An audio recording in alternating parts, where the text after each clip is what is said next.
Welcome, y'all. Hope you're doing well. This is an interesting Friday. Hope you're enjoying it. The Friday after New Year's. You have made it a whole half week. Congratulations. And do you know who else made it a half week? Jordan Peterson dropped his latest interview with Pierre Poilievre. And this is probably, I would say, one of the better interviews I've seen Pierre Poilievre do. This is something we've been discussing here on the show. You know, we want to see more of a heartfelt Poilievre, something that's a little more personal instead of just a slogan after slogan after slogan. Hate to say it, it's the reality.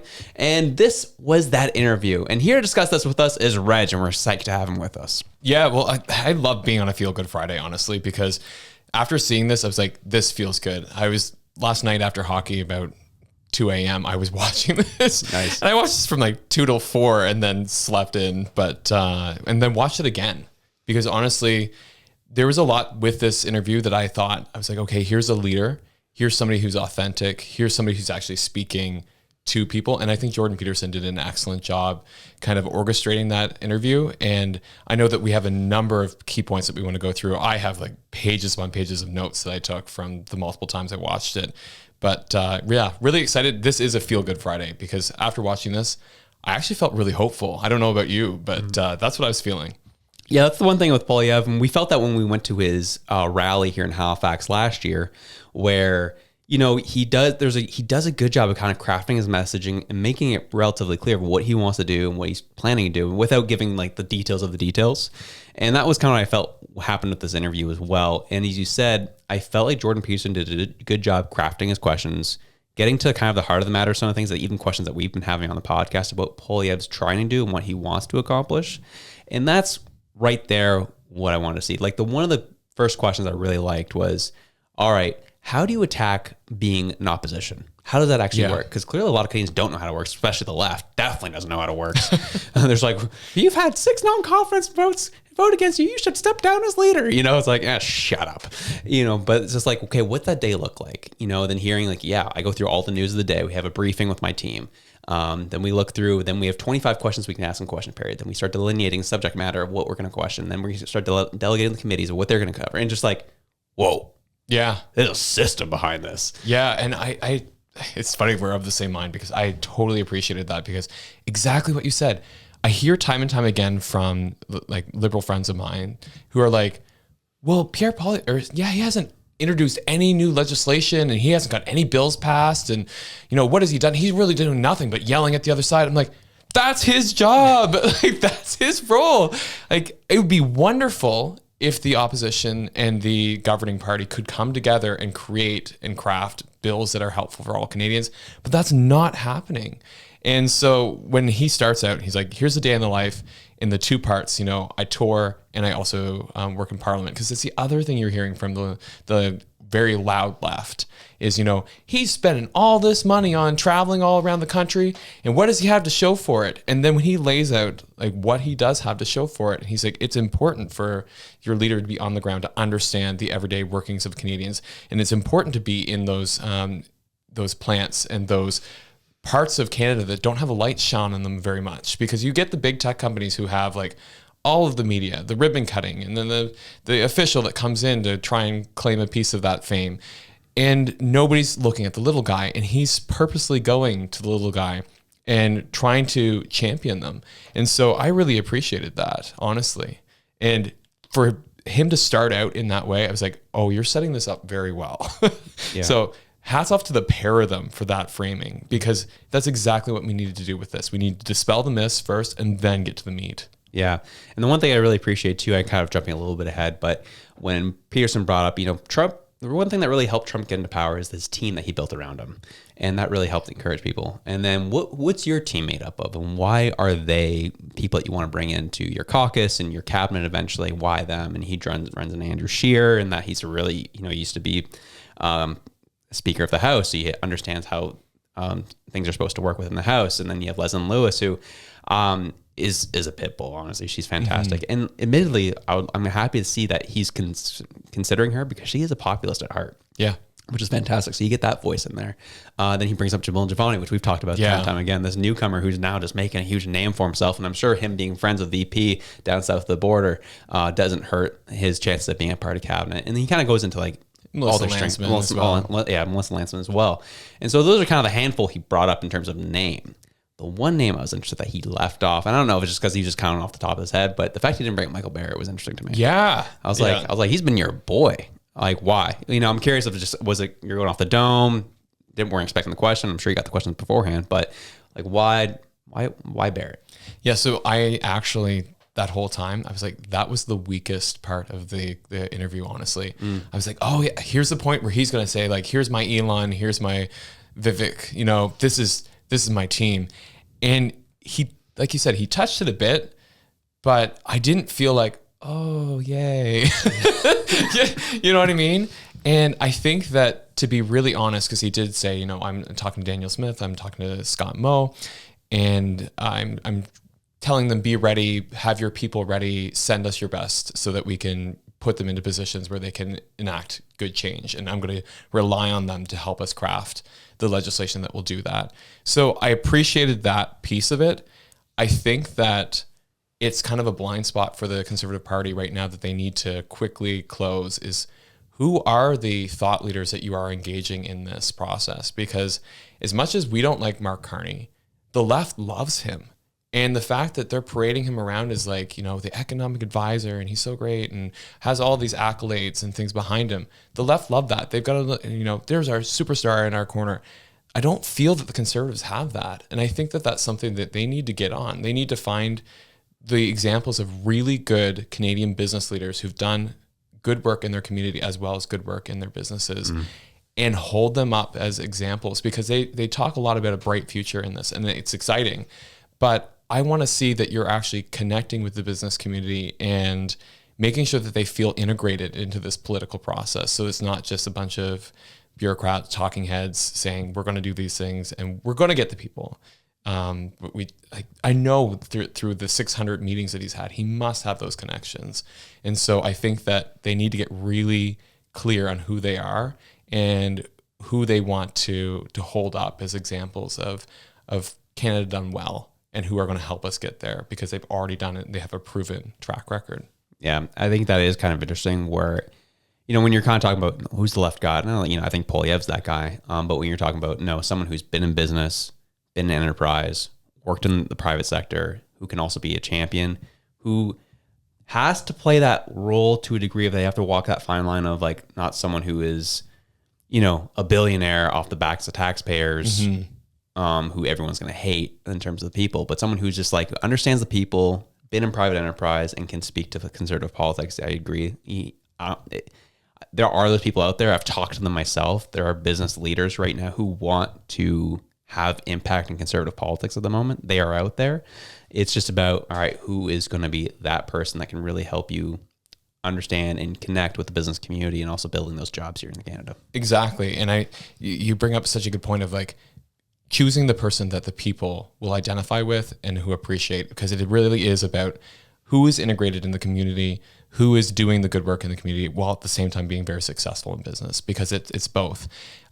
There's a reason why Trump doesn't have Jeff Bezos as, you know, on his advisory team. I'm sure he's well communicating with Bezos, but there's a reason why he's not put up there on the stand in front of everybody, because nobody likes him. Yeah. He is terrible for the community. He brings in a lot of money. He's been very successful in business, but the people are not going to identify with the guy who, you know, has his employees pee in bottles to save time. So what the Conservative Party has to do is go, okay, we know that we need those people in power. And like I said, I think this was the weakest part of the argument. That's my the interview. The interview.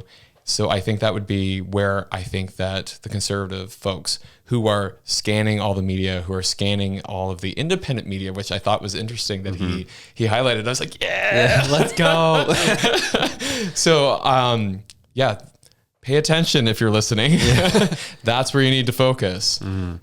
Yeah, and the one thing I thought was interesting, there's so much, but I loved how he called that Jagmeet Singh. Yes. That was hilarious. And really calling out the issue of like, yeah, it sucks for Jagmeet because Justin Trudeau's enacted all his policies for him. Yeah. And everyone sees where things go if you vote NDP. And the idea of where he went down the path of the socialists tend to always change their name when things go bad. They went from communists to socialist democrats, or progressive, social democrats to progressives to liberals to, like, they keep changing the name every time things go bad. And he's like, now they're called woke, but now they don't want to be called woke anymore. Yeah. You know, and it's like, but that's what we're seeing right now with Justin Trudeau and Jagmeet, where he mentioned it that Trudeau is actually further left than what the traditional NDP were. And now he's taken all their their policies. And it's like, so yeah, we already know what we're going to get if we get an NDP government in here. Yeah, I loved that part too. And I love that he opened it up too. He's like, let's shed a tear for Jagmeet. And even the fact, I'm surprised he didn't mention it, because like it's well known that Jagmeet Singh changed his name. Mm-hmm. And so the fact that like you have, you know, he made the comparison of these socialists basically change their name when things go wrong. And then you have Jagmeet Singh who embodies this, and he literally changed his name. Yeah. But yeah, when he said, you know, we've described the things that apparently the far left want, then we've enacted them. And he called out Guilbeault like a lot. Like you could tell Peterson hates Guilbeault, which is funny because like Daniel Smith hates Guilbeault, and like a lot of these folks, like he's not popular. But that aside, basically the fact that he was like, okay, we've seen the hellscape, the words they use, hellscape, that socialism has created. I hope you can see that like that's what we need to walk back. And then when he gets into that whole discussion on monetary policy and deficit, I thought it was so well described that it was really accessible for anybody, so that you could walk into that conversation not knowing anything about how a deficit works, not knowing anything about you know, how inflation works and monetary policy, and feel like you understood it. And that's what I really appreciated about that. Yeah. I liked hearing the idea of, I liked his specific adjectives he used was, we want to crush inflation, and hearing how he wants to do that. And, you know, these are things he's mentioned along the campaign trail here and there, where it's like, yeah, we have to build more of what money buys and stop the constant money printing. And I love the idea where he's like, I want to know if he's going to hold true to this, whereas we're going to end money printing and focus on like here and now, what can you touch? Yeah. Versus, no, we're just going to keep cranking it. I would be interested to see how that goes and where that goes, because we've talked about it before. Inflation, like the only way you're going to reverse the inflation we've seen to this point is if we go -8, -10% inflation. Like that's how you reverse what we just saw happen. People get their money back. That's really hard to do with our current system. And so hearing that he's interested in at least really quelling that money printing and really quelling that inflation, and in his words, crush it, was encouraging for me to hear, because our dollar sucks right now.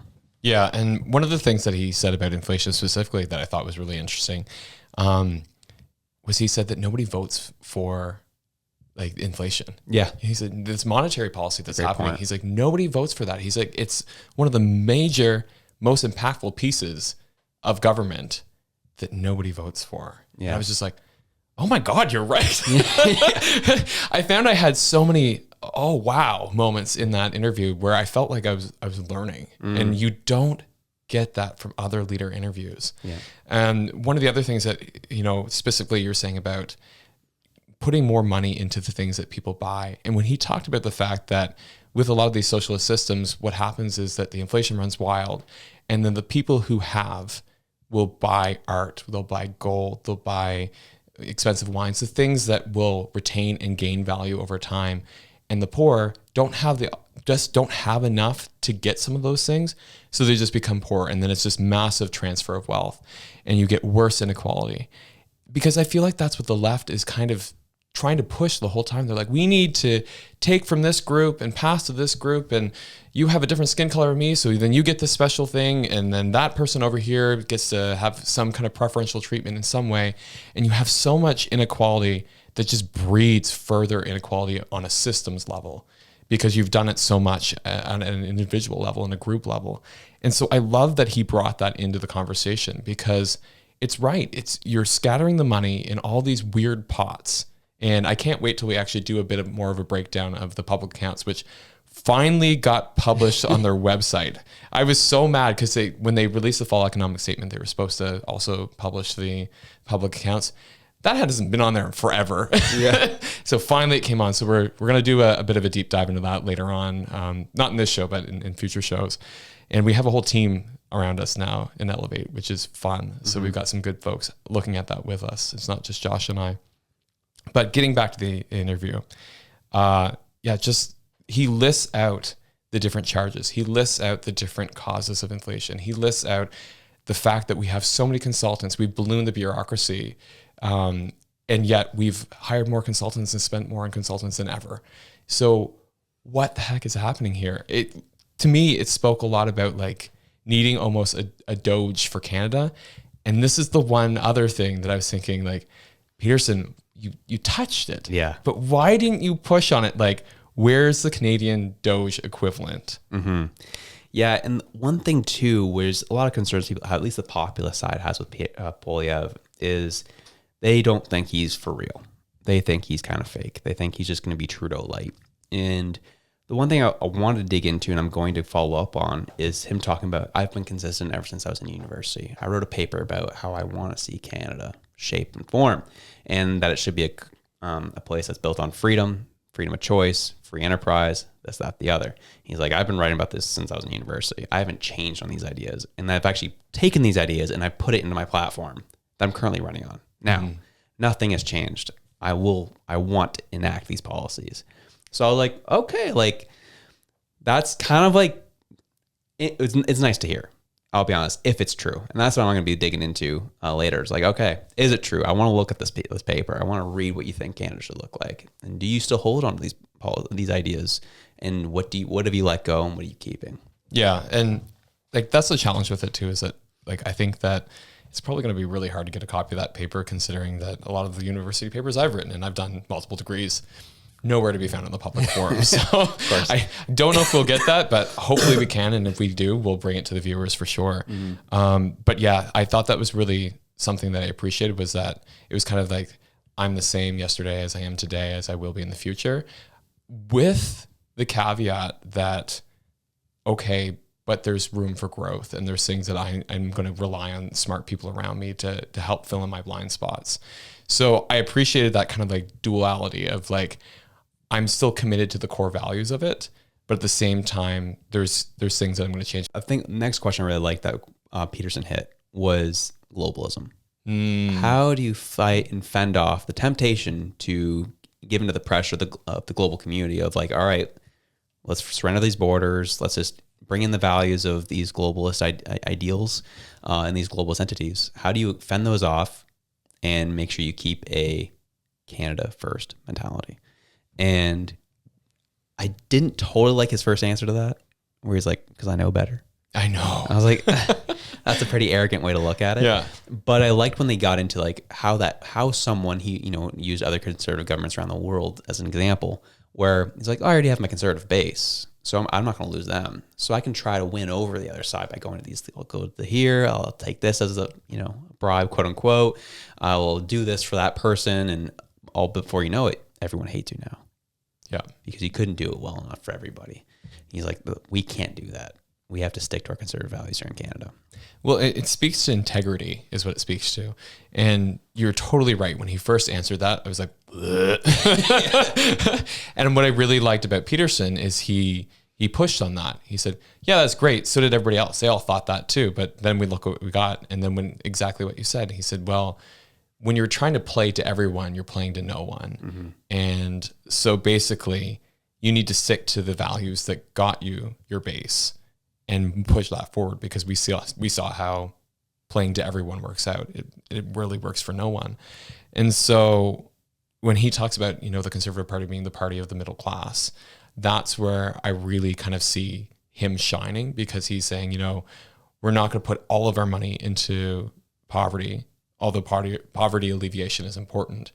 And we're not going to punish the upper class for doing well and for hardworking and for saving and for basically running a society the way that, pure capitalism would see. And so when he talks about kind of straddling that line of being a leader for the middle class, like that's where I think that they can really kind of show more effort in that. And I think that they have tried to with, like I said, the 600 different outings that he's gone on. Because I don't know if I would call them meetings. He does describe where, he gives a speech, he does a question and answer period, and shakes hands and an event. Yeah, exactly. But it's kind of an outing. But yeah, back to the point. I think that looking at the way that he answered that question, I really appreciated the fact that we're sticking with our integrity. We're going back and looking at the things that we said we're going to do, and we're staying with that. And I think that is going to be the true test of this government, is how true have you been to the things that you said you were going to do and the ways that you said you were going to shape this country, and be honest about your failings and be honest about the difficulties of working with different groups. Senate, you know what I mean? And then he also mentions at the very end of the speech, the call to action for the business community and for the developers and for the Canadian public to say, if you want this done, it's going to be an uphill battle. I need you to support me. And so if he's being open and transparent about that the whole way, I think that will really help them. Yeah. And that was the last thing for me, at least in terms of my big highlights from the interview, was him talking about do not disengage politically when we get in, because the battle is just beginning. That's something we've talked about on our show. And I've actually seen comments in our comment section about people are probably going to stop watching your show after they get in. I'm like, yeah, that's human nature. That's going to happen. But you literally can't, because there's so much work to do and undo all the stuff that this government has done. And we've learned about the process, what the different levels of government are responsible for. And that's what Poilievre said. He's like, yeah, I need you. If you really want more homes built, I need you to help me put pressure on your mayors. Yeah. I need you to help me put pressure on your councillors. I need you to help me put pressure on your premiers. Like, this is what we need. And if we want to get these things done, I can't do it on my own. I'll be honest. We need you to keep engaged. Yeah. And I don't know if the listeners know this, but I sat on the community design committee for Halifax when they were drafting up like the land use bylaws and all the documents that go into planning and basically shaping the center of Halifax and Dartmouth. And those rooms were some of the most difficult rooms to be in, not because the content was challenging or anything like that, but just because the level and the pace at which these folks are moving was so below the bar that it was painful. And eventually what happened is that we had counselors that were frustrated. We had, it's not like, oh, the government just gets in there and they drag it all down. It's that we don't have the folks who can move and who are movers and shakers that are actually in those seats and in those key decision-making rooms. And so what happens is, sorry to say it, might get hate for this, but you get a lot of folks who are retired, who are at a different pace in life and who have a different outlook on life. I got in trouble once because in one of those committee meetings, one of the individuals who was there, she was well respected, and she was like, well, I just don't like change. And I was like, ma'am, insert name here. I was like, I have another 70 years to live in this city, and you don't have that long. And you said that? Oh yeah. I got in deep crap for saying that, yeah. But sometimes my mouth runs away on me. Yeah. But it was kind of like a wake up to the room, and then suddenly the whole room changed a little bit of oh, now we're a little bit more aggressive, but also at the same time oh, we actually have to get this done today. Because it's true. Some of these folks who don't want the system to change, they really benefit from it. So we need to get folks who are younger, who are energetic, who are interested in making real change, put into those rooms and places of power. People with diversity of thought and diversity of experience put into those rooms so that they can actually add value and move things along quickly. Yeah. That's is critical, and that's something we are going to continue to telling our listeners. We're seeing it south of the border right now. Trump getting the presidency was just the first block. Look at the uphill battle they're currently going through at the moment. Yeah. And he's not even in office yet. They have got a lot to do. The same thing is going to happen here. And in some cases, our country is worse off if you look at every chart. U.S. has been bad the past 4 years. They've been brutal. But they've only had to do it for 4 years. We've dealt with it for 9 years. We have a lot more to undo. We have a lot more to take care of. And if you look at all the economic charts, how much further Canada's dropped than the U.S., even how bad things have been in the U.S. the past 4 years, we stink. Our dollar stinks. Our hockey team stinks. No. And these are the things that are happening, and some things that you have to really kind of keep in mind. And then one last comment I'll make, there was two, but the last one I really liked was Poilievre addressing the CBC and left-wing media, saying, "Oh, do you really want to call for an election during a liberal leadership race?" Yeah. And then that quote of like, "I'm sorry, 41 million people are not obliged to wait around for this party to get their shit together," was exact quote. Yeah. We need, while the rest of the country flounders in the wind. I don't care if they're in a leadership review or a leadership race. We need new leadership in this country, and it's not with that party. Oh yeah, I totally did the slow clap. I was like, yes, preach. When he said that, because it really is kind of indicative of what we're seeing right now. We're seeing a ruling elite that has kind of held us hostage, and that the Canadian public not feeling like their voice matters. Like the petition that went before Parliament that had the most signatures in history, that just kind of there's this petition here and Canadian people are apparently unhappy with our government. Like, whoop-dee, whiny Canadians. And to me, like, that is just so, like I said, indicative of how this government governs. And so for him to call this out, we are for the people, and 41 million people are not to wait for your 20 that need to get their crap together. And so the other thing that I thought with that too was that he really kind of did another call out to the people by saying, young Canadians are exhausted, that the generational pact has been broken, and that the promise of Canada is not there for the next generation. I was like, thank you. Like, there was such an acknowledgement of the pain, but also with the promise included with it, that I thought was such a nice coupling. And I thought they did a really good job weaving those two things together. And the last thing I did like that about that as well was, it's so easy for the older generation, especially in Poilievre's generation, even though he's a little bit older. Relatively young. Gen Xer. Yeah. He knows where I appreciated him saying, our young people are working so hard. They're doing more than what we did. They have to work 30 hours a week on top of a full course load. These people are exhausted. This is not right. But our young people work really hard. And you need to keep that in mind. And we need to help them get ahead in life. And that is a message I appreciated. Yeah. Well, you think about it, like, even between the two of us, we have multiple jobs. Yeah. And volunteering and community commitments. Like, we are a hardworking generation, and everybody after us too. We're millennials, the Gen Z, also hardworking, even though they get a lot of crap. They've got some of their own issues, but but to actually call that out, like, again, amazing, because then you're like, I actually feel seen. And I feel like somebody, when he says they're exhausted, I was like, that is exactly what it is. I've got bags on my bags that I've never had before. Part of that's being a parent, but a lot of it is just the stress and the strain of keeping up with the rising costs of everything, the inflation, the shrinkflation one. I sent you a video. I sent a couple other friends and a couple other people on the Elevate team the video of like the Quality Street chocolates, when they actually compared the fact that like it's like less than half the amount of chocolates are in that in the span of a decade. I know it'd be fun to be like, thanks, Trudeau. It's not actually because of him, but it is just indicative of what we're experiencing, where it feels like you're doing so much more for so much less.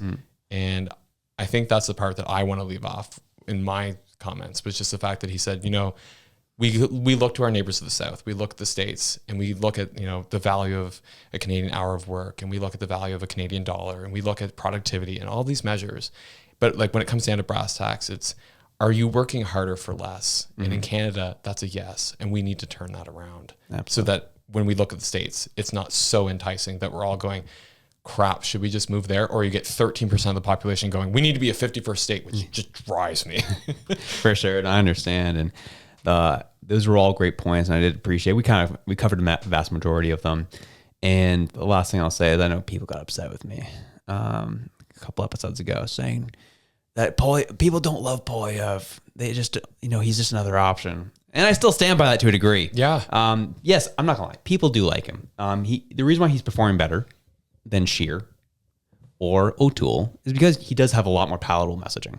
He knows how to touch base and connect with various generations. Very good at that. But what I was getting at is, compare him to the fanfare Trump gets. They are not the same. Yep. Not the same at all. Even though they're trying, people on the right are trying to make something of Poilievre to that degree. Trump, he's nowhere on Trump's level. So that's more what I'm getting at. People aren't as excited about it, like a Trump figure, as they are about Poilievre. That's all I'm saying. The passion is more measured at how much they hate Trudeau versus how much they like Poilievre, even though he is well liked. Yeah, and I think that if anybody disagrees with that, go look at the Abacus data poll. Like, it shows that, he actually doesn't have as much support as what I actually thought he would have. Yeah. What is it, 68%? I thought it was lower than that. Yeah, so he's at a 38% favorability rate, 55% unfavorable. Yeah, and that's what I'm saying. It's over half the Canadian population is saying that they don't favor him. Yeah. And so when you talk about like Trump fanfare, and they've got flags for Trump and everything, and we made the joke about Trudeau has his own flag, yeah. But we don't see that same kind of support. Mm-hmm. Yep. And so I think that they really need to do more of these interviews, and they need to do more actual authentic and integrity building and trust building outings and interviews and things that are publicly seen with folks who are trusted. Yeah. That's the other part. Yeah. He will win. No question about it. He will win. But his life will be a lot easier in leadership if he can improve his likability factor. Yep. That's the reality. He needs to win the Canadian people. Yeah. Yeah. And we will leave it at that because we've gone way too long. But we love you. Have a happy Friday. We're out. Peace.